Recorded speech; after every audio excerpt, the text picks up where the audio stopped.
이 토요일 날 시간 함께 하신 여러분 가정에 하나님의 평강이 넘치시기를 간절히 축원드립니다. 우리가 계속 오병이어 사건을 지금 읽어가고 있는 중입니다. 이 오병이어 사건은 요한에게 예수님이 바로 생명의 떡을 주시는 그런 표적입니다. 예수님은 자기를 왕으로 삼고자 따라온 사람들에게 나는 생명의 떡이다 이렇게 계시하셨습니다. 다시 말하면 나를 먹어라. 나를 먹는 자는 다시 줄이지 않을 것이다 말씀하셨습니다.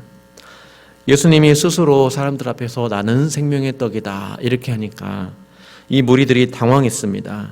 그럼 영생을 위해서 예수님을 먹어야 되나? 예수님이 하늘에서 내려온 떡이라는데 그걸 또 믿어야 되나?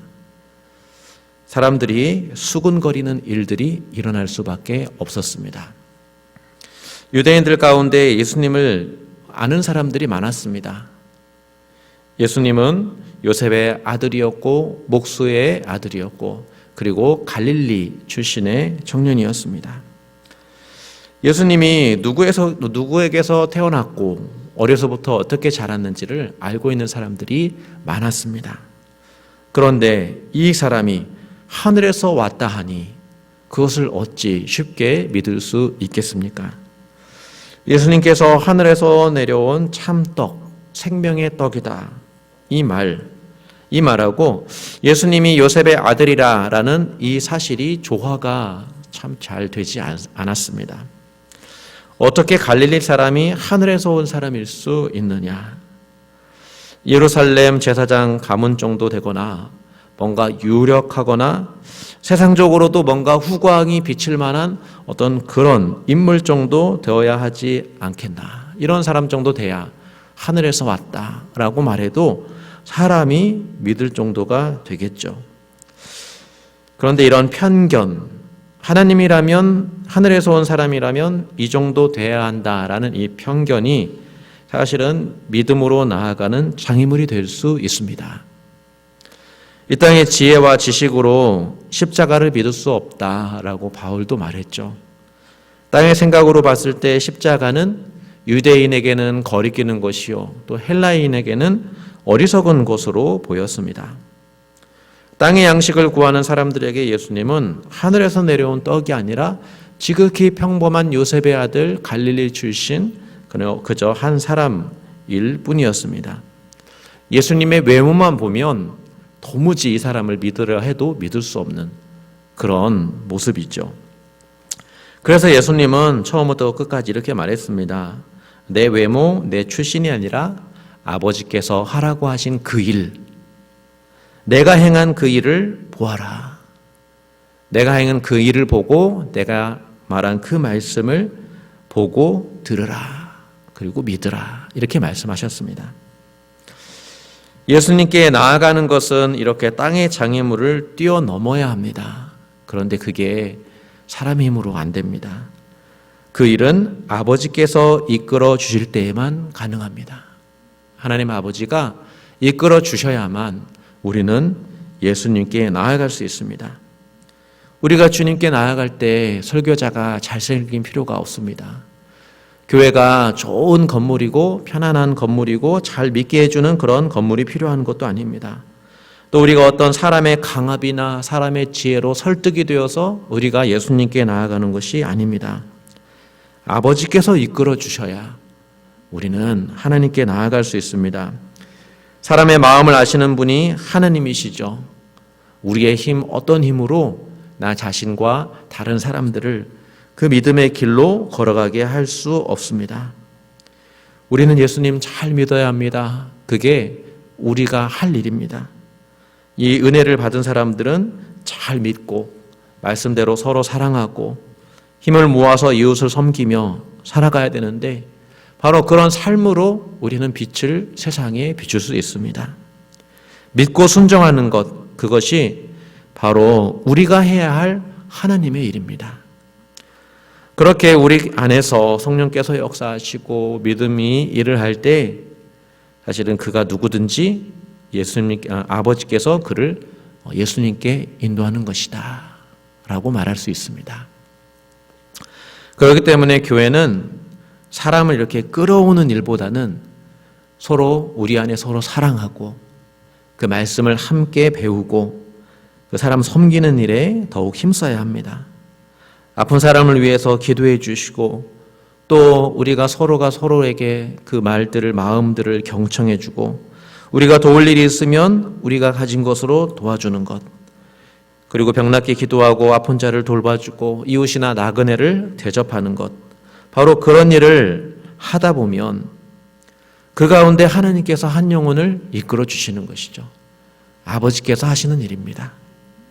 이것은 요한이 경험한 진리이기도 하죠. 교회는 아버지로부터 선택받은 백성입니다. 여러분이 예수님을 선택한 것처럼 보이지만 그러나 우리의 선택이 아니라 아버지께서 행하신 것이죠. 아버지께서 가르쳐 주셨고 아버지께서 인도해 주셨고 아버지께서 이끌어 주셨습니다. 우리가 성도된 다른 방법 있습니까? 우리가 한번 지난 날을 되돌아보면 하나님께서 인도하셨음을 우리는 보게 됩니다. 우리가 어떻게 믿게 되었는지를 한번 돌아보십시오. 우리가 계획하지도 않았던 때에 아버지께서 때가 차서 인도했던 경우가 많죠. 이 말은 사람이 아무 일도 할 필요가 없다는 말은 아닙니다. 45절 말씀을 보면 우리가 하나님의 가르침을 받아야 합니다. 말씀을 배워야 합니다. 예수님께서 행하신 그 일, 그 복음의 말씀을 우리가 배워야 합니다. 들어야 합니다. 말씀을 듣고 배우는 일 가운데 하나님의 가르치심을 우리는 듣고 배울 수 있습니다. 바로 이 일을 위해서 교회가 세워진 것이죠. 말씀의 역사를 위해서 목사는 부지런히 성경을 가르쳐야 하고 교회는 부지런히 말씀을 듣고 배우는 일에 힘써야 합니다. 이 일들을 통해서 하나님께서 일을 하시고 이 일들을 통해서 이 땅에서 교회를 예수님 닮은 모습으로 성장시켜 갑니다. 오늘 말씀의 예수님은 생명의 떡입니다. 아버지께서 믿는 자들을 예수님께 이끌어 생명의 떡을 먹게 하십니다. 그렇다면 어떤 방법으로 먹게 되는 것일까? 지금까지 예수님을 영접하는 것은 배우고 듣고 믿는 것을 의미했는데 이제 예수님께서 하신 말씀은 먹는 일로 표현하는데 가장 충격적인 말씀은 나의 줄 떡은 곧 세상의 생명을 위한 내 살이로라. 내 살이다. 이런 말씀을 합니다. 과거 이스라엘은 만나를 먹었죠. 그러나 그 만나를 먹었어도 광야에서 다 죽었습니다. 그리고 이것은 사람이 떡으로만 사는 게 아니라 하나님의 말씀으로 사는 것을 알려주기 위해서 이 만나를 내려주신 것이죠. 그래서 이스라엘은 말씀을 듣고 믿었습니다. 그렇지만 이제 예수님은 내 살을 먹어라 이렇게 말씀합니다. 무엇을 먹느냐? 나의 살. 예수님의 육체성, 예수님의 육체를 강조하고 있습니다.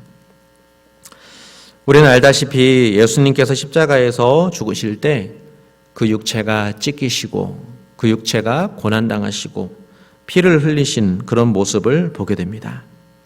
육체가 되신 예수님의 죽으심, 바로 그렇게 십자가를 지심이 세상에 생명을 주시는 유일한 방법이었습니다. 그것을 믿어야 합니다. 이 생명을 받는 것, 그것은 예수님의 살을 먹음으로써만 가능한데 이는 예수님께서 최후의 만찬에서 하신 말씀과 연결이 됩니다. 떡과 잔을 주면서 이것을 받아 먹으라. 이것은 너희를 위하여 주는 내 몸이니라. 내 살이니라.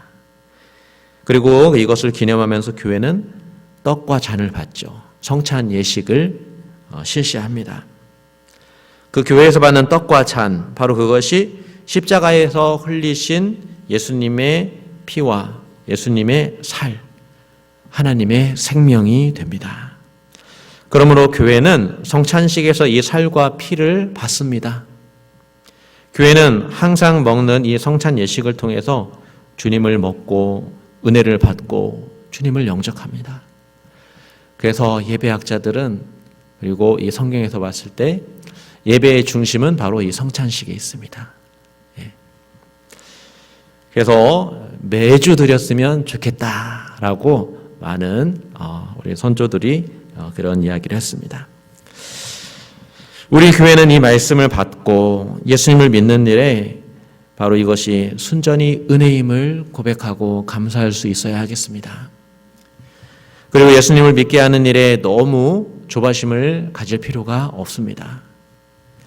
그건 전적으로 하나님 아버지께서 하실 일입니다. 우리는 대신에 내가 먼저, 내가 믿고, 내가 온몸과 마음으로 예수님을 믿고 순종하고 말씀을 읽고 바로 예수님의 살과 피를 우리가 받는 것, 그 일에 가장 우선 마음을 써야 합니다. 교회의 예배가 바로 이 모든 것을 제공해 주죠. 말씀을 전하고 성찬식을 거행합니다. 성경을 읽고 설교를 듣고 성찬의 그 모든 것을 입으로 받아 우리는 예수님의 영생을 선물로 받아 살아갑니다. 주님의 살과 피가 우리의 살과 피가 되어서 우리가 이 땅을 살아가는 것, 바로 그것이 교회가 해야 할 일입니다. 예배 잘 드려야 합니다. 말씀 배우는 일에 우리가 힘써야 합니다.